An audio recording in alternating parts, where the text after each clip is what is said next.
Hello guys, so this will be a tutorial for my new hidden enchanting table. I hope I will do a bit of better job with this one than the last one. I will try at least, because I've had a lot of complaints. So first of all I will just show you what it does again.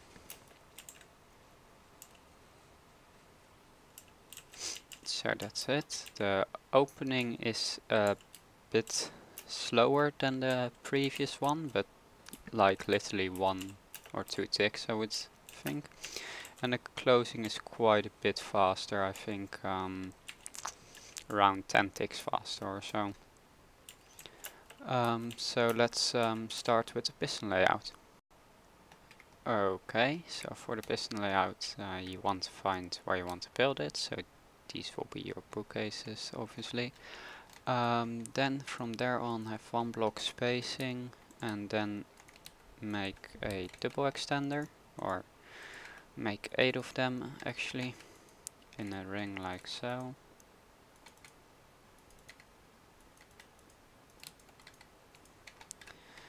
Then we will have our pusher piston hidden under a bookcase this time, instead of underneath the enchanting table. And we have a pink block there from the pink circuit, but you can use whatever block you want as long as it's solid. Then on top of here we have the circuit to put power underneath it. Actually there should be a piston right there, like so. Actually this should be a sticky piston, otherwise I think it will create an extra pulse that's not wanted. Then down here we will have one of our pusher pistons like this, and the other one will be coming from down here. And then we're left with the layout for the staircase, which is pretty simple. Some pistons like this. And then this one is located all the way over there, I believe, with 2 blocks like this. And then we have our, or actually 2 blocks like this, and then we will have our other blocks there, this here, and a ring of blocks like this. We will need to access this later. So let's now start with the purple circuit. Okay, so here we will have a block here that gets powered from a dropper and hopper like that. Then we have a 1 tick there, powered by a torch right like so. There obviously needs to be an item in here.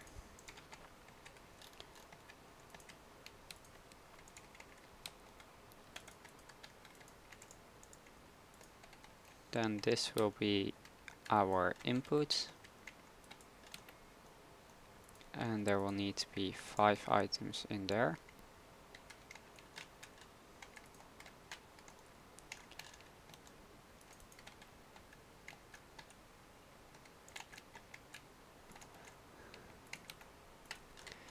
Then we will create our double extender like this, and this will also power a T flip-flop for later use. So 4 tick there, and then we need a server facing upwards here, like so.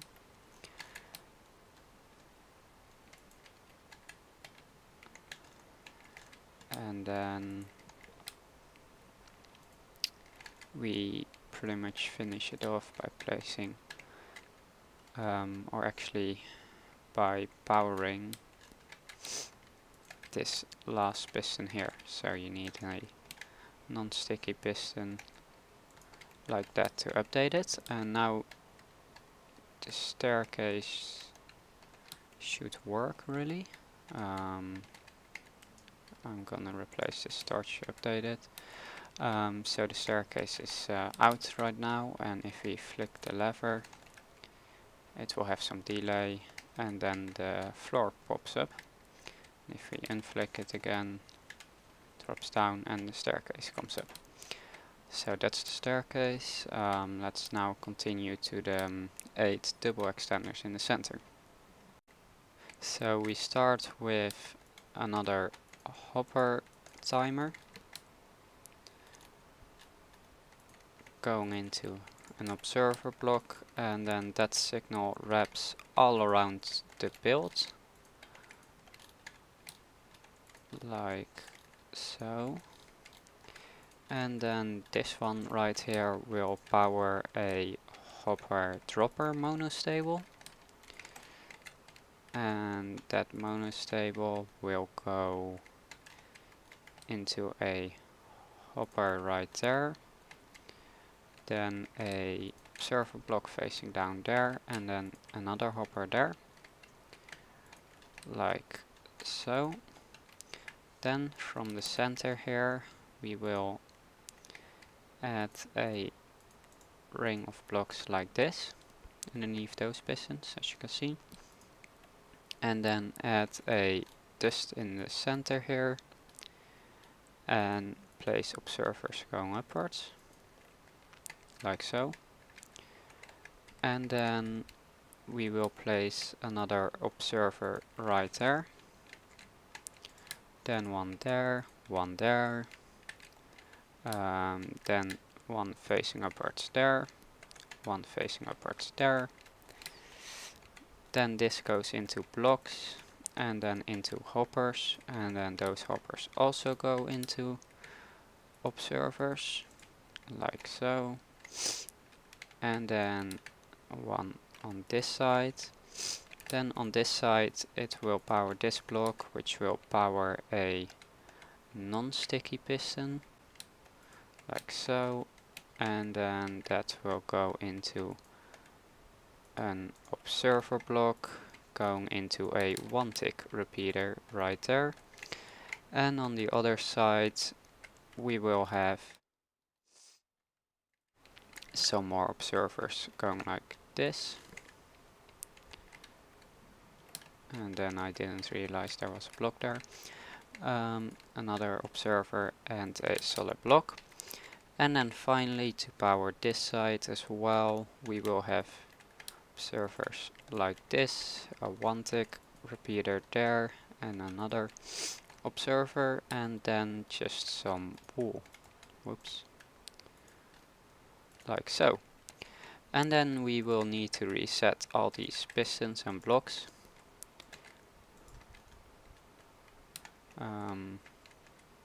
Yeah. And then after that we can check if this is working as it should, and if it's not, you can retrace your steps to see what you might have done differently by accident. So we powered this right here, and then I realized I didn't put any items in. So there needs to be a non-stackable item in there, and then in here there need to be 9 stackable items, which should activate this thing. And as you can see, it spit up the 8 blocks as it should, and if we power it again, it retracts them all synchronously,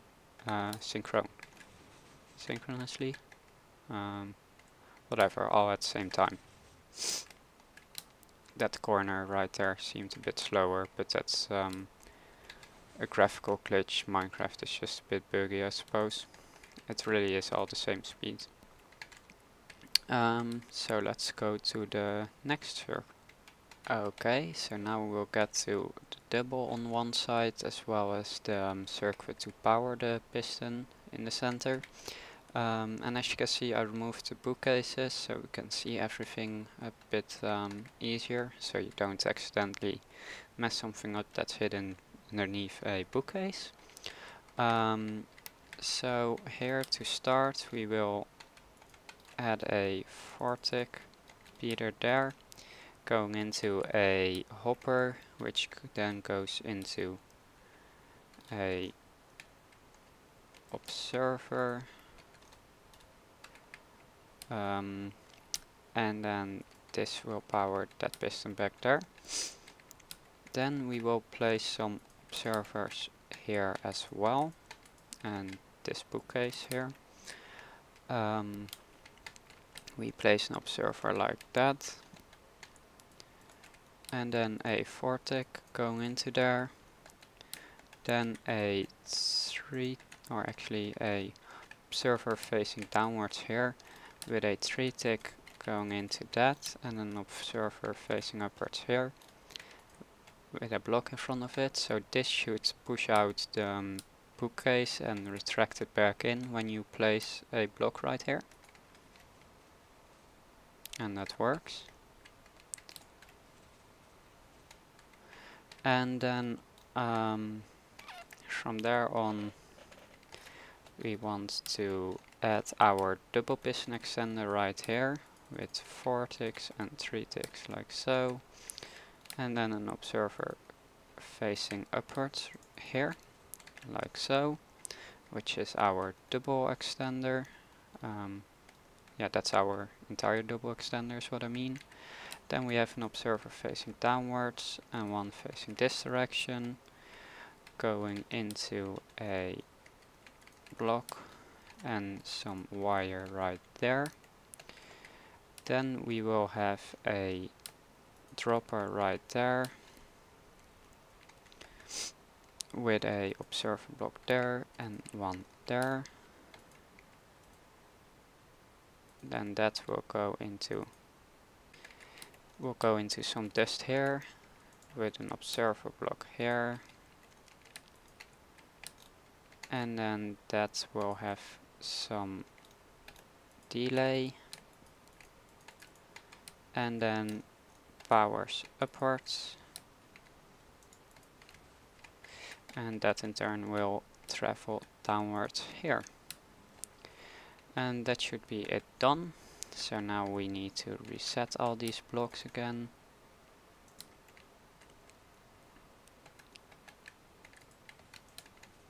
Oops.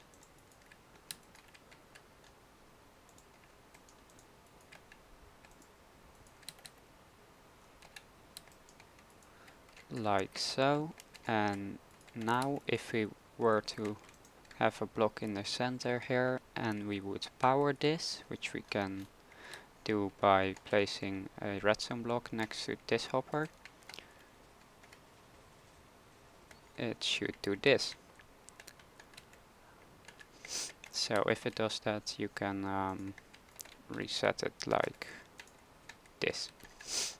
So let's go to the next circuit.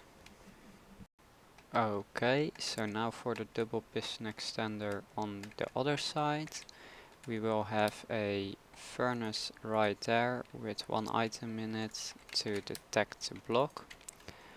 Then we will have our power go through our bookcase right here, and that will power piston facing down. Our double piston extender will be right here with an observer block facing upwards here.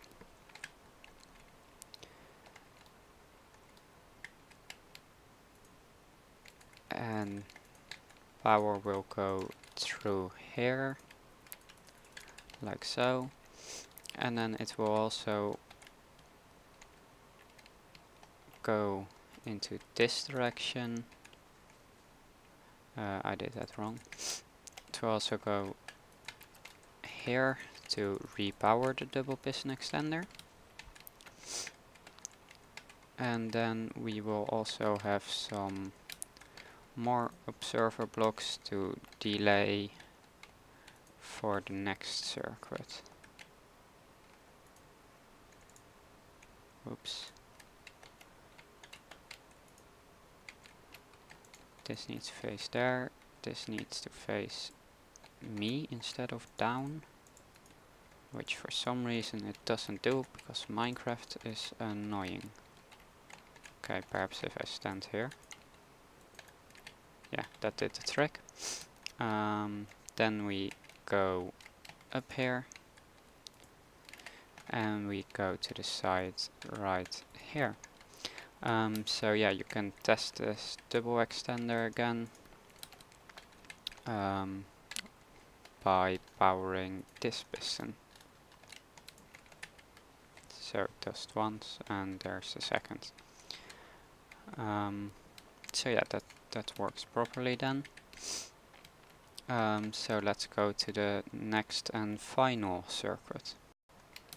So this circuit will basically push the blocks back when everything is done. So we will have 1 and 4, and that goes into a into a sticky piston with a redstone block.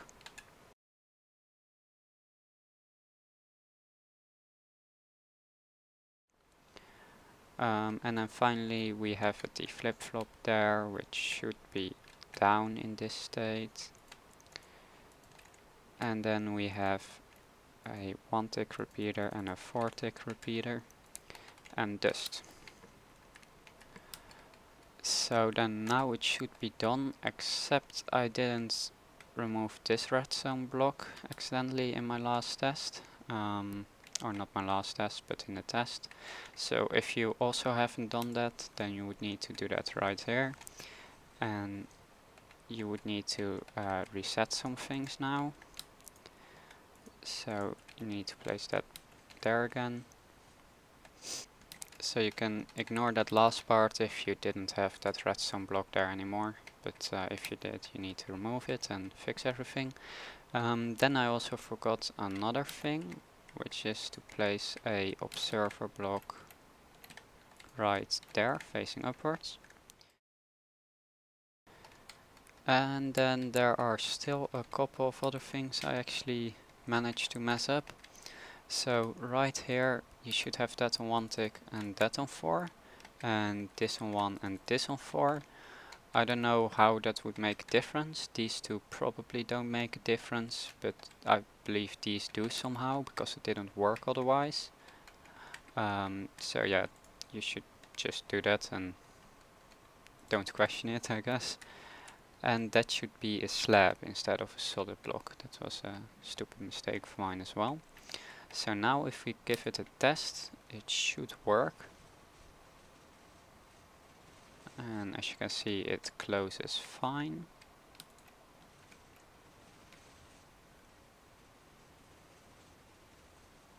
And then it opens fine too. So then you can finally just fill in your bookshelves again, or you could just have left them there as well, but then it might be a bit harder to see what's going on. And then you can fill in your floor. I will just do part of it so you get the idea. And finally place down your enchanting table.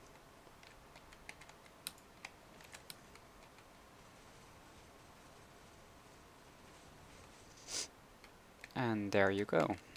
You have a fully functional hidden enchanting table. So that's it for this tutorial.